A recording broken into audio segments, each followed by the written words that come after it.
everybody. Today I'm going to talk to you about something you have in your kitchen. Eggs.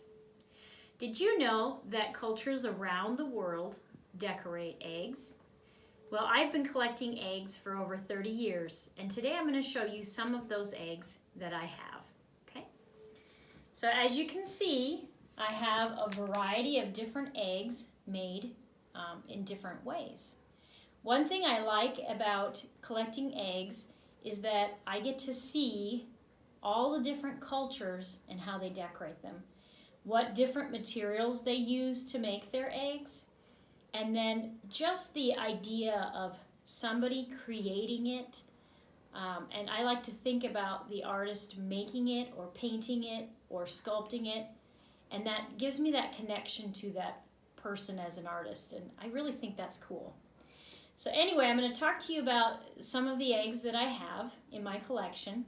Some of these eggs have been given to me, but most of the eggs that I have are because I've traveled to different places and I've got them there to remind me of the places that I have been. I'm going to show you my first egg. This is the very first egg that I have, and it is almost 30 years old.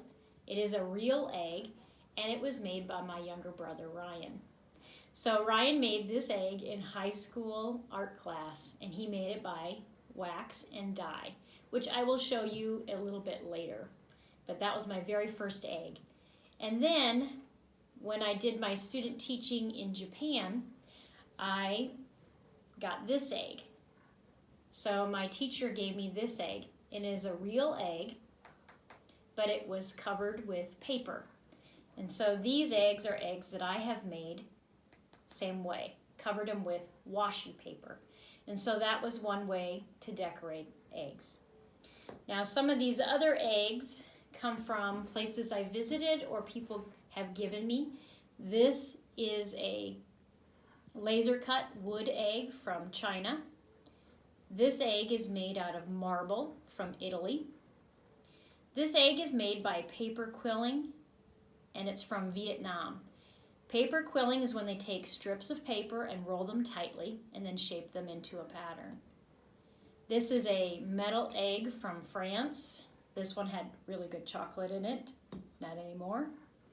And this is a very fancy egg from the Ukraine that actually opens. I have a painted wood egg from Haiti. I like to look at that one because I like the scene on it. It just reminds me of being back in Haiti by the ocean. This is a glass egg from Prague. This is cool because of the colored glass on the inside of it. I have a wooden egg from Hawaii. There's also another wooden egg. This one is carved, and it also has another egg inside of it. So I thought that was pretty fun. This is one of my favorite eggs. This also comes from Prague, and it's very fragile because the artist put holes in it as part of the design. And thankfully, so far, I have not broken it. I got this egg this summer from Tanzania, and I like this egg. It's very simple, but I like this egg because a lot of the animal sculptures that I saw down there were made with this kind of wood. And so this definitely reminds me of being in Tanzania. This is a real egg. It's a lot bigger than the eggs we usually eat, but it is a goose egg. And this one comes from Canada. So the artist that made this painted where we were. And so I got this because this reminds me of Sydney, Canada. This egg came from Mexico, and it's made out of ceramic or clay. This one reminds me of the brightly colored Oaxacan sculptures, so I like that one. This is not an egg, but actually a gourd. This one comes from South Dakota, and it's painted in Native American style. It's a glass egg from, crystal egg from Russia. And then this egg was from my daughter when she went to Holland, Amsterdam. And then this one also she got this fall from Romania. This one is made by adding colored wax onto the egg. Today I want to talk to you a little bit more about some of these eggs in detail. Now these eggs came from Russia. I have beaded eggs and then wooden hand-painted eggs. And some of them are brightly patterned. But these eggs here from the Ukraine are called pysanki. And they make this kind of egg, and they've been making it for generations. And when I was in Ukraine, I actually got to go to a museum for just eggs. It was amazing. And the egg, there's a big giant egg as the entrance of the museum. So you just walked in this big giant decorated egg. And they had eggs from different regions, because different regions decorate different patterns and different symbols on their eggs. But they also had eggs from all over the world. They had paper cut eggs from Poland and any kind of egg you could think of. So it was quite fun. But to make these eggs, this one is a larger goose egg. But to make these eggs, they do two things. One of the things they can do is they put a hole in the bottom of the egg and the top egg. And then they get all the yolk out, clean it out, and then decorate it.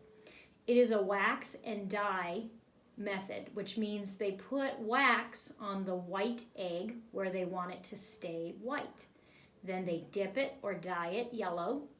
Then they put wax on the yellow parts. Then they dye it again for red, and then they dye it again for black. And once they've completely dyed it and they're done, then they'll take heat and melt the wax off. And when you melt that wax off, you're left with this beautiful design. So here are some of the other pysanki that I got. Some of them do have holes in them, like this one. But you can see that they're beautifully patterned. They have lots of detail and design. They have different symbols of spring that represent different things. The chickens represent the symbol of spring, fish. And so all of these patterns have names to them. Here's another one. But something interesting I also learned was some of these don't have holes in the top or the bottom. And I was wondering, how is the egg hollow when they don't have holes in the top or the bottom? But in the museum, we actually got to see people making these eggs. And what they actually do is they make them and then they break them. So they will break them and then paper mache on the inside and then put them back together. And when they put that gloss glue over it, it hides all the cracks. So I could not tell by looking at it. It's quite amazing how they do that. So I think that's just so interesting. I like to think about the artist, what they were thinking about as they're working on these designs and patterns. It's very detailed and it would take a very long time. So I really enjoy looking at my eggs and thinking about how artists create. Now, if you would like to learn more about pysanki, there is a really good Reading Rainbow video and one of my favorite books. It's called Rashenka's Eggs, and it's by Patricia Polacco.